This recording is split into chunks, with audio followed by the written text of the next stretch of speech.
स्वागत है आपके अपने हिंदी कहानियों के चैनल कार्टून की दुनिया पर। आप रोज नई कहानियां सुनना चाहते हैं तो हमारे चैनल को सब्सक्राइब करना ना श्रीचंद भूलें। नाम का एक व्यक्ति भगवान गणेश का बहुत बड़ा भक्त था। वह भगवान गणेश के बुधवार के व्रत रखता था।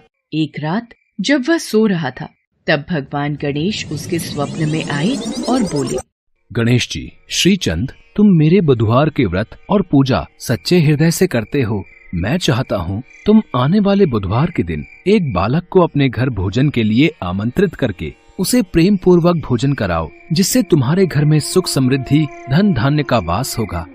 श्रीचंद ने ये बात अपनी पत्नी निर्मला से कही। श्रीचंद की पत्नी निर्मला स्वभाव से बहुत कंजूस थी। वो कभी भी किसी को दान पुण्य नहीं करती थी। अजी, तुम भी क्या सपनों के ऊपर विश्वास करने लगते हो? ऐसे तो फिर हमारे भंडार भरे होते। अगर ऐसे ही रोजाना तुम्हारे दान पुण्य का कार्यक्रम चलता रहा तो जो थोड़ा बहुत घर में है वो सब भी लुटा देंगे। निर्मला, एक ही बुधवार की तो बात है, और फिर एक बालक को ही तो भोजन कराना है। एक थाली किसी को भोजन दे भी दिया तो तुम्हारा क्या बिगड़ जाएगा? ठीक है, बुधवार तो आने दो, देख लेंगे। श्रीचंद को पता था निर्मला फिर से इस शुभ कार्य के लिए आनाकानी करेगी, इसलिए वो उसे दोबारा याद दिलाता है। निर्मला, कल बुधवार का दिन है, तुम्हें याद है ना? हमें कल किसी एक बच्चे को भगवान गणेश के नाम का भोजन खिलाना है। तो तुम एक काम करना, कल जाकर किसी एक छोटे बच्चे को ले आना, हम उसे प्रेम पूर्वक भोजन खिलाएंगे।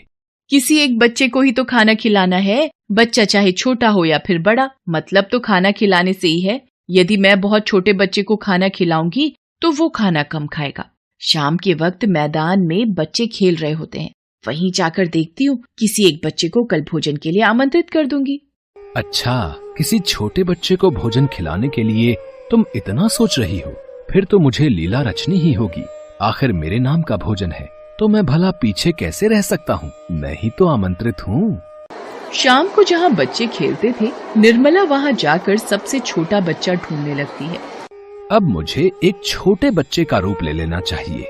यहाँ तो बहुत सारे बच्चे हैं, देखती हूँ इनमें से कोई छोटा बच्चा मिल जाए।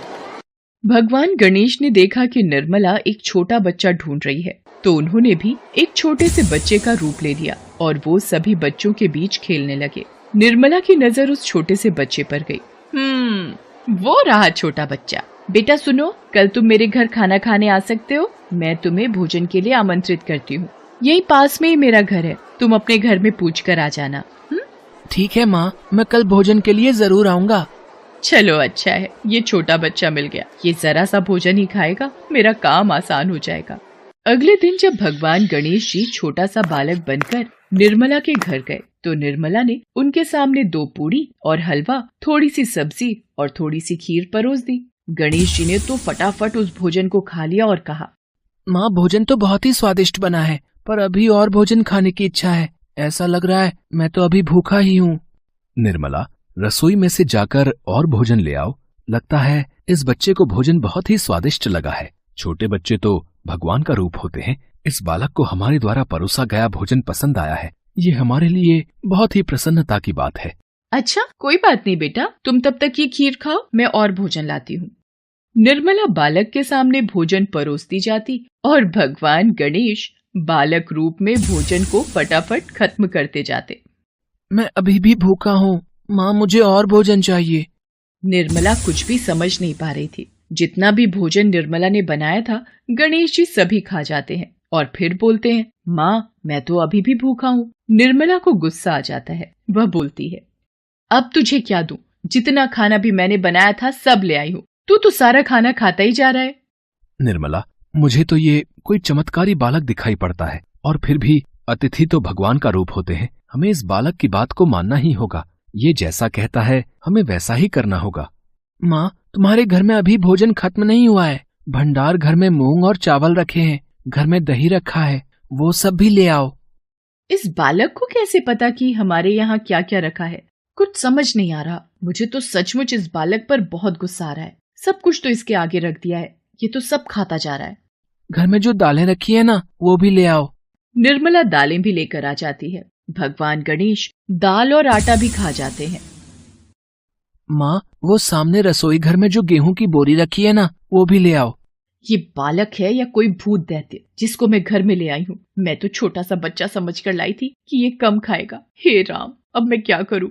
और करो बालक को भोजन पर आमंत्रित। प्रभु, मैं जान गया हूँ कि आप इस छोटे से बालक के रूप में निर्मला को संदेश देना चाहते हैं, पर निर्मला सचमुच घबरा रही है। प्रभु, उसे क्षमा कीजिए।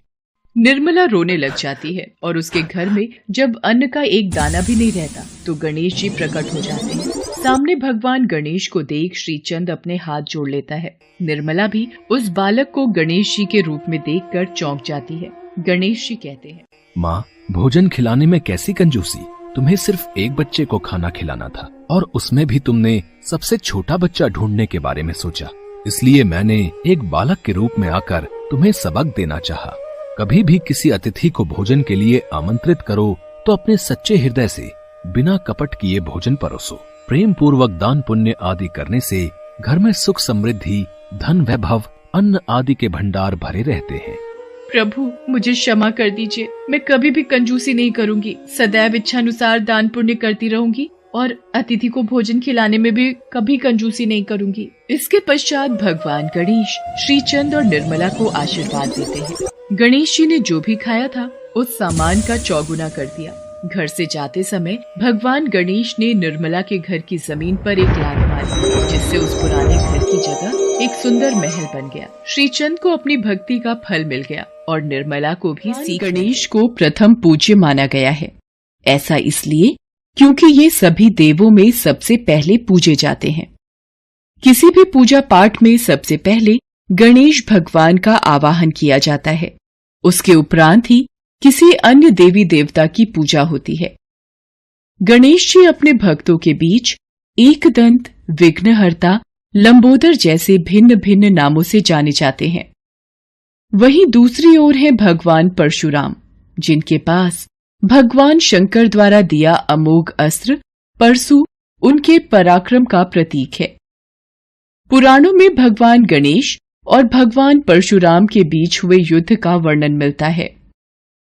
ब्रह्म वैवर्त पुराण के अनुसार एक बार भगवान परशुराम अपने इष्ट भगवान शिव के दर्शन के लिए कैलाश पर्वत पर गए। वहां भगवान शिव माता पार्वती के साथ विराजमान थे। साथ ही माता पार्वती को राम कथा सुना रहे थे। कथा में बाधा उत्पन्न न हो इसके लिए उन्होंने अपना दिव्य त्रिशूल गणेश जी को प्रदान किया। पुत्र गणेश, तुम यहाँ द्वार पर खड़े हो जाओ और किसी को भी भीतर आने की आज्ञा मत देना। मेरा ये दिव्य त्रिशूल तुम अपने हाथ में रखो। जो आज्ञा पिताश्री, आप बिल्कुल निश्चिंत रहिए, मैं किसी को भी अंदर प्रवेश नहीं करने दूंगा। गणेश घर के द्वार पर पहरा देने खड़े हो गए। उधर परशुराम जी कैलाश पर्वत पहुंचकर सीधे भगवान शंकर के दर्शन के लिए कैलाश द्वार में प्रवेश करने लगे। द्वार पर नंदी और अन्य शिव गणों से उनकी भेंट हुई। परशुराम जी बोले, मुझे भगवान शंकर से मिलना है, वो इस समय कहाँ हैं? परशुराम जी, हमें नहीं पता कि प्रभु शिव शंकर इस समय कहाँ हैं। तुम सब शिवगण हो, फिर भी तुम्हें ये ज्ञात नहीं कि तुम्हारे आराध्य देव कहाँ हैं। जब तुम्हें ये नहीं पता तो ऐसे में तुम शिवगण कहलाने के लायक ही नहीं हो। परशुराम जी गुस्से में कैलाश द्वार से लौटकर भगवान शंकर को ढूंढने निकल पड़े, पर शिव उन्हें कहीं नहीं मिले। बहुत ढूंढने के पश्चात अचानक उन्हें एक घर दिखाई दिया, जहां उन्हें द्वार पर गणेश जी पहरा देते दिखाई दिए। वहाँ कोई बालक पहरा दे रहा है। शायद भगवान शिव उस घर के भीतर ही होंगे। उनसे जाकर भेंट करता हूँ। रुकिए महात्मन, आप अंदर नहीं जा सकते। तुम कौन हो जो इस तरह मेरा रास्ता रोकने का प्रयास कर रहे हो? पर आप कौन हैं जो इस तरह से बिना पूछे अंदर जा रहे हैं? तभी वहां नंदी और शिवगण आ जाते हैं। परशुराम जी, ये गजमुख माता पार्वती के पुत्र गणेश जी हैं और प्रिय गणेश जी, ये परशुधारी भगवान शिव के भक्त परशुराम जी हैं। ये बालक तो देखने में बहुत ही विचित्र है, जिसका मुंह गज का है और बाकी का शरीर इंसान का। ये कैसे माता पार्वती का पुत्र हो सकता है? इस बात को सुनकर गणेश जी भी परशुराम जी का उपहास करने लगे। आप देखने में तो ब्राह्मण लगते हैं, किंतु आपके हाथों में कमंडल की जगह ये परशु क्यों है? बालक, मेरा उपहास न कर, तू मेरे बल को जानता नहीं है। जब तक सामने वाले के बल का परीक्षण न हो जाए अपने आप को सर्वोच्च नहीं मानना चाहिए। बालक समझकर छोड़ रहा हूँ, मुझे अभी भगवान शिव के पास जाना है।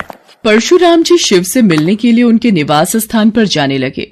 इतने में गणेश जी ने शिव जी द्वारा दिए गए त्रिशूल को परशुराम जी के सामने कर उन्हें युद्ध के लिए सावधान किया। युद्ध की ललकार देता है तो बच मेरे इस शस्त्र से, मेरे चलाए अस्त्रों से आज तक कोई नहीं बचा। परशुराम जी अस्त्र चलाते, परंतु गणेश हर प्रहार से बच जाते। परशुराम ने अपनी हर शक्ति का उपयोग किया, लेकिन गणेश जी पर किसी भी अस्त्र का कोई असर नहीं हो रहा था। और शस्त्र फेंकिए महात्मन, मैं आपको नहीं रोकूंगा। अरे, इस गणेश पर तो मेरी किसी भी शक्ति का असर नहीं हो रहा। ये बहुत शक्तिशाली है। अब एक ही रास्ता है, मुझे इस पर परशु चलाना ही होगा। परशुराम जी ने भगवान शंकर से वरदान में मिले परशु से गणेश जी पर वार किया। गणेश जी उसको रोकने में भी सक्षम थे, परंतु वो भगवान शंकर के वरदान का अनादर नहीं करना चाहते थे। इसलिए उन्होंने उस अस्त्र का भार अपने एक दांत पर ले लिया और उनका एक दांत खंडित हो गया। गणेश माँ पार्वती को पुकारने लगे, माँ, शीघ्र आओ माँ। ये तो मेरे गणेश की आवाज है। क्या हुआ पुत्र गणेश? ये तुम्हारा एक दांत कैसे टूट गया? किसने इस तरह से मेरे पुत्र गणेश पर प्रहार किया है? गणेश जी का एक दांत टूटा देखकर माँ पार्वती क्रोधित हो गई। क्रोध की अग्नि से वो दुर्गा अवतार में आ गई। क्षमा कीजिए माता, मेरे द्वारा ही गणेश का एक दांत टूटा है। मैं अपनी भूल स्वीकार करता हूँ। शांत हो जाइए माता, इसमें परशुराम जी की कोई गलती नहीं थी। मैंने ही इन्हें पिताजी महाराज से मिलने के लिए रोका था। परशुराम जी भी अपनी भूल को स्वीकार चुके थे।